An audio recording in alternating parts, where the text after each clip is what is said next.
Will Donald Trump meet Taiwan's next vice president on private trip to Washington?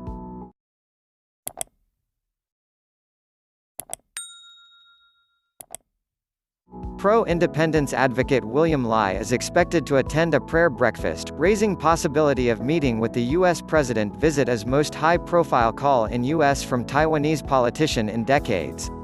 Taiwan's Vice President-elect William Lai Ching-te will make the most high-profile visit to the United States by a politician from the self-governing island in decades, a move that is likely to further strain ties between Washington and Beijing as the world seeks a coordinated response to a deadly coronavirus outbreak.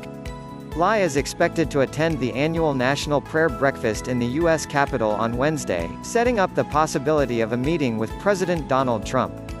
Lai, a vocal advocate of formal independence for Taiwan, will not hold an official government position until he is sworn in May and is traveling in a private capacity. But his trip is the most visible to the U.S. Capitol by a senior Taiwanese politician since the U.S. severed ties with the democratically run island in 1979. The visit comes after incumbent President Tsai Ing-wen, Lai's running mate, won re-election in a landslide last month. Lai is a pretty radioactive figure for Beijing as he is seen as a stalking horse for independence within Tsai's circle, said Shelley Rigger, a political science professor focusing on Taiwan and China at Davidson College in North Carolina. Beijing will react strongly, so there's a lot of risks for Taiwan and Tsai in a meeting between Lai and Trump.